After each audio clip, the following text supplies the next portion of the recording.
Hello and welcome to Real Hi-Fi Help. How modern music is tricking our brains. So let's just talk about editing style of music. Um, so what I'm talking about is especially from the time of, I would say a lot of music from year 1990 until now, and especially from around 1997 until now because of autotune started there. And especially really humongously more the last 10 years time from 2010 to 2020.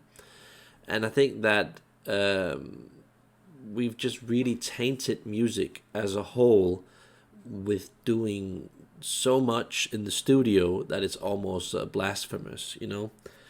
We're basically creating the entire music in the studio instead of just doing the most basic editing. And I feel that here are some of the things that are really bad, where we add distortion, especially in younger music, hip hop tracks and stuff like that. I get that. It's nice to do once in a while, but I feel that they do that a lot. Like they put in some fake drums and then they distort them to create some kind of a sound effect. Or this added artificial reverb, not too bad. I think it's, yeah, it just sounds very much plasticky, not real. Um, Compared to if you had like an artist singing in a proper room, and you could hear the natural reflection on the walls from that room, like in a bathroom or some kind of gym or whatever. Um, Autotune. It's just so much autotune, and not just autotune. All these voice filters that they put on artists, and that's fine when we're talking about you know some few music categories, but I feel that it's just almost a standard that we don't get to hear people's voices anymore. I think Mariah Carey is a great example of that she's kind of lost a lot of her original voice, and in some of her newer tracks you can just hear that it just sounds too weird and psyched up, and almost like she half lost her voice and they were compensating too much in the studio. I don't like that. Again, normalization really destroys music. A lot of the stuff that we hear on streaming sites such as Tidal, Spotify, and such, they are normalized because they don't want you to go from one track to another and then have a huge sound difference. So it your speaker blows up. And because of that, because people also usually use gear that isn't that good with services like that, it makes it an even bigger difference. And they want to kind of control and stabilize that. It's a really annoying thing. I remember being at work and us changing from cable headphones to these noise canceling headphones. And even though we didn't have the noise canceling activated, the fact that it was Bluetooth meant that there was some kind of a normalization. And when you get normalization, um, it feels as if the music gets compressed and processed in a PC, and it just doesn't sound believable. That volume difference between the instruments gets lost, and the intensity and the rawness. Yeah, I mean it's easy to solve a lot of problems in that way, but overall you're doing more harm than you're doing good. But a lot of people can't hear this because they're just listening to normalized tracks on a bad streaming service on a bad sound system. So for them it sounds good, and you kind of need that to some degree on systems that just are horrible. And these are just like normalization. It's just one of the perhaps 10 plus things that are just creeping in a lot of music that we're listening to, and it just destroys the natural flow of music by us, yeah, tinkering too much with it. So compression, yeah, very controversial topic. A lot of different studios do compression in a very different way, different gear for dealing with that, but you can hear that it has a huge effect on the sound, and sometimes you need to use a big amount of compression, but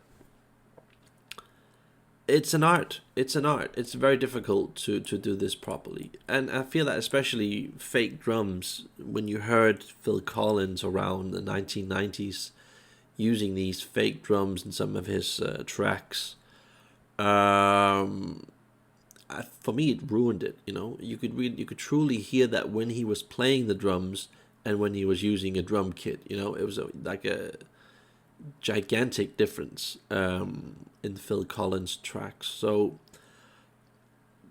they have become slightly more advanced since then. They have improved on the fake drums, but it just sounds disturbing hearing fake drums in a lot of modern tracks. I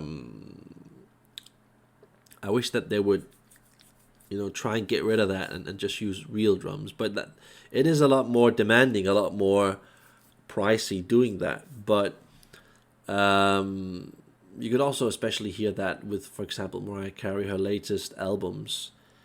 The drum effects are just really lame and flat, like most other new music, so you feel like you're almost listening to some, I don't know, Miley Cyrus, Taylor Swift type of sound, that really fake plasticky pop sound. And then when you went back to her really good era of around 1990 to 1994, around that era, you could just hear the live drums on the stage, which gives it a completely different timing, different feel, just a lot more authentic. I feel that we need more real drums. And of course, we've got these fake guitar sounds, especially in these lower quality rock and metal bands that just sound horrible. Like this, the guitar is plasticky. And yeah, effects. Too many effects. I feel that we're using just too many effects. And again, over editing so that the timing is too perfect. I feel that we're creating a sort of a sound that's just sounds too good. It needs to be more believable, more flawed in a good way. And again, too much focus on dynamic contrast. We want to constantly sell the music, so it's like, yeah, it's a bit flat, there's not enough urgency. So what we're going to do is we're going to boost this part of the frequency range, like the 5 kilohertz or whatever, and then it's going to have a lot more pop, a lot more pizzazz, and then it's going to sound like, The Weeknd. They do that a lot with their sound, that group called The Weeknd. Where you're just psyching up the sounds, you get this energy, like like urgency. And then of course, when you remove unwanted noise, together with that, you're also removing a lot of the authenticness of the sound. So I feel that we should get more out of the studio, do a lot less there, and just focus on doing a better performance, keeping it more genuine. I feel that's very important. Yeah, like I've written here, we need to keep it more raw, unprofessional, because we need to let our equipment do the job instead of trying to fix it in the studio in an artificial way. Because once you then get a really good system and you set it up in a proper way, then you start hearing these things, which are very disturbing. I remember listening to some Marilyn Manson music, God's Gonna Cut You Down, Sounds pretty okay on a really bad, flawed, cheap system. But once you hear it on a really good system, then you can hear like the bass hook that's supporting the track is just cheap and ugly and like really primitive. I feel that's annoying. I don't think that they originally wanted to create that effect, but that's what you get to hear, and that actually sounds pretty decent on bad gear. And I think that that's the problem. We're kind of encouraging people to over edit their music and then use bad gear to compensate, and in a way that sounds good in a very limited way, but overall, I feel it destroys music. So yeah, just we should stop over engineering our sound. So, and all of this editing is to some degree something that makes bad equipment sound better than it really is. Yeah, true. So, just many users can't find the really good gear, and that's a problem. It just not only does it destroy our music taste, so we can't listen to really good music, but it's really hard to find good audio gear out there when we, on top of this, produce this whole line of really crappy music. Because when we do these things, then we have to kind of go into these cheap DSP active speakers with giant subwoofer units on them, and those aren't really that good. But that's kind of what's needed because the music standard that we've made I would say the past 20, 30 years has just been really bad generally. Of course, there are exceptions to the rule, but I think that we just have to go in the opposite way, what we used to do in the olden days. So, and again, perfect time drum, snare, and guitar. It makes the sound very flat, and that is one of the reasons why I feel that when I visit a lot of people, they always focus on detail, but what they don't realize is that the detail that they're listening to is just so flat, and it's just so irrelevant. We're just listening to a freak show of, it's like a fireworks of effects from a studio. And I had this friend who has this Macintosh system, and every time I visit him, it's just like he always chooses the easy tracks to listen to. Katie Malure, Dire Straits, Leonard Cohen, Diana Krall, this type of stuff, and that stuff is good. That's some nice music, but we can't listen to really good music on his sound system, even though he has a system that's, I would say, around $100,000. We can't listen to like the really good music that I listen to at my home. When we listen to it at his place, it becomes very flat, very unengaging, very sissy, gray-ish. It just feels like it's almost like listening to like putting John Denver on a phone and then putting it on speaker mode and then putting it on max volume. It just pumps music out there, so it's not believable and nice and engaging, and you just end up. I think it's especially for us guys, we just end up listening to sound effects. Like doom doom doom doom doom.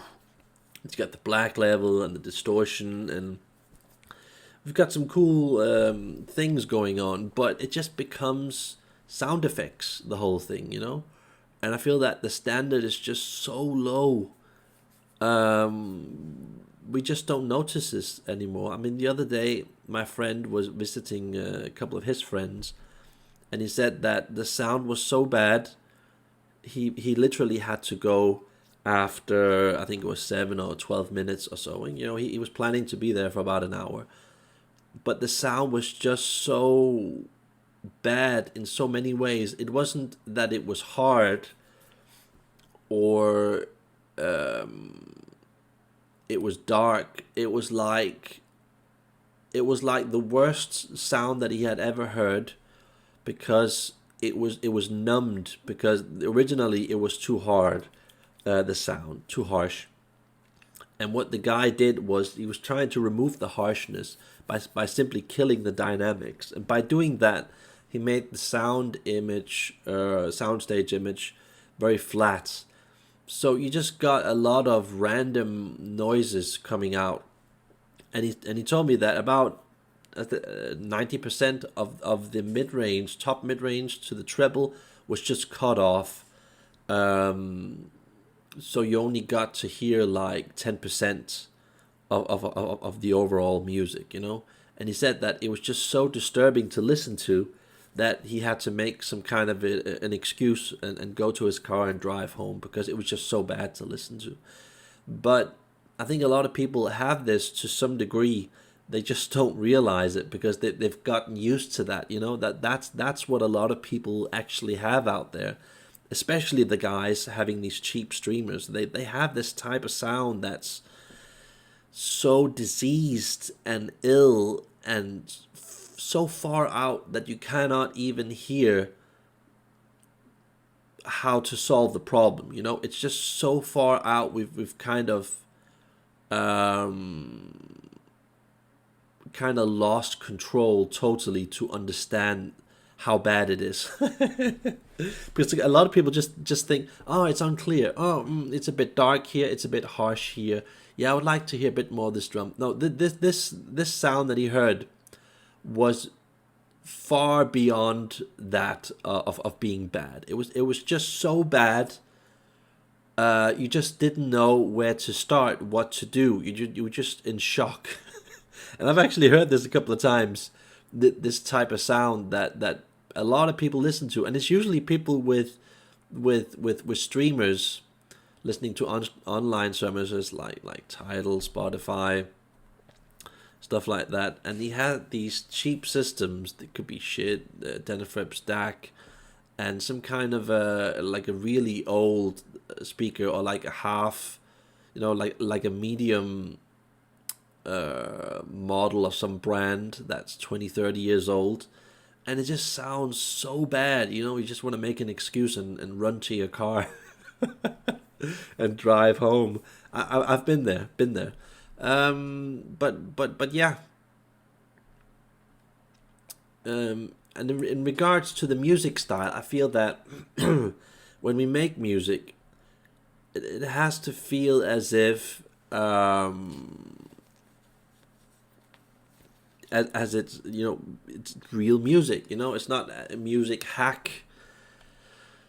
And I feel that we've made music so simple and hypnotic, and in a way where we can kind of broadcast it over to other languages, other parts of the world where they don't understand the lyrics, and we just kind of hook them on with our hypnotic beats and sound effects. And it has this, brainwashy effect.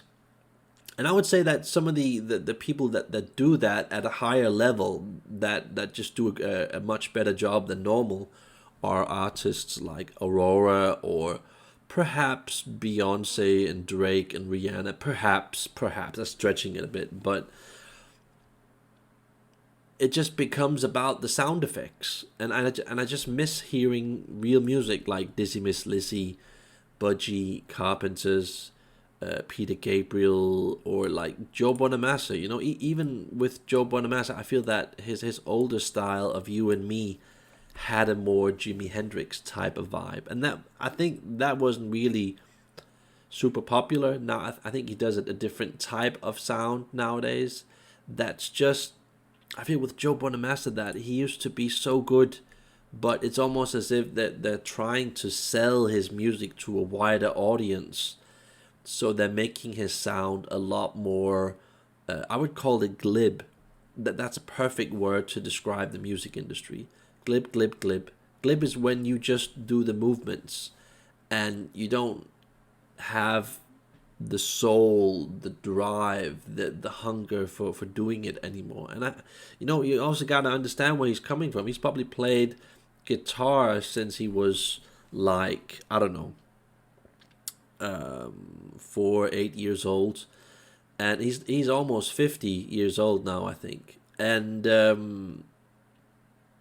you can hear that on a lot of artists when they progress in their career, and they're going towards like the middle or the end of their career, that they've been doing this for such a long time that that hunger and urgency and way of delivering it in a completely new and refreshing, authentic way just disappears.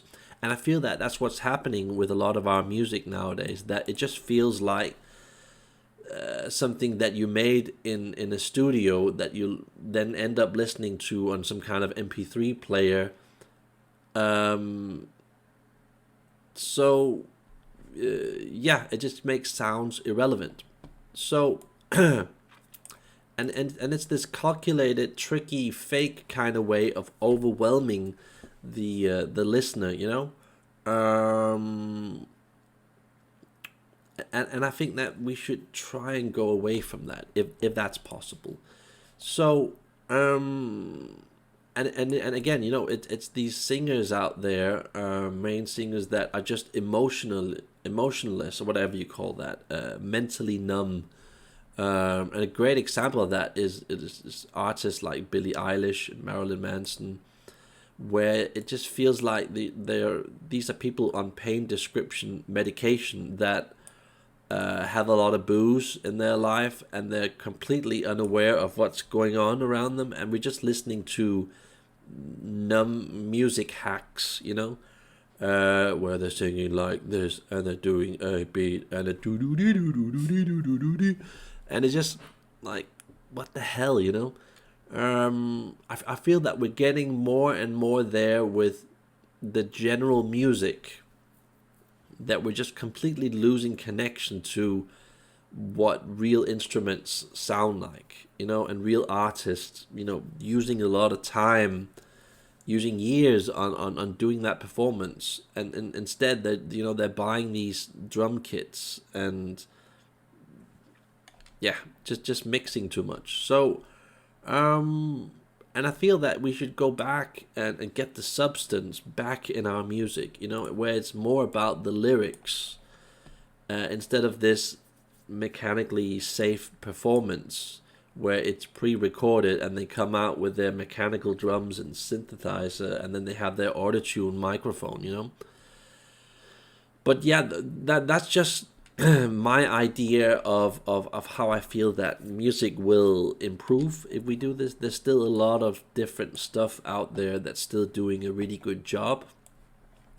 I just wanted to kind of throw my perspective on this whole thing, because I feel that not a lot of people are really covering this, except for people like, for example, Rick Beato.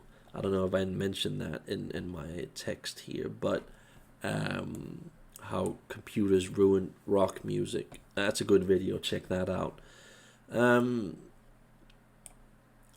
It's just, everything just feels like it's running through a computer now. Even classical music, a lot of the classical music that we're listening to nowadays, especially in computer games, is synthesized classical music, where you get like a half bad classical orchestra from Poland or Lithuania or whatever it's called, and then it's in this small studio where a guy behind the board is manipulating the frequency, and you can just hear that the instruments that they're using, even though they're playing with real instruments, it's just being processed in a way where it just sounds wrong, Listen to, for example, League of Legends music tracks. That has a lot of potential, but you can just hear that how it's totally over-engineered and manipulated. So Yeah, I don't really know where I'm trying to go with this with this video. I just wanted to kind of, point this out and make people realize that if you listen to all of this newer stuff, you're gonna miss out on a lot of really good music, and it actually, yeah, that's kind of my point with this video.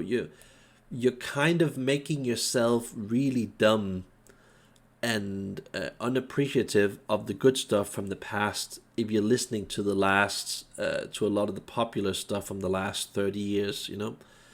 I feel that if you try and get used to not listening to all the newer stuff, but you listen to some Simon and Garfunkel, some Led Zeppelin, some good classical music and stuff like that, then I feel that it kind of rubs off on you, and you kind of develop your brain to more understand what's going on instead of having to deal with really cheap audio gear that compensates. So that's just my message, what I wanted to get out. So like and subscribe if you can, and have a nice day. Bye.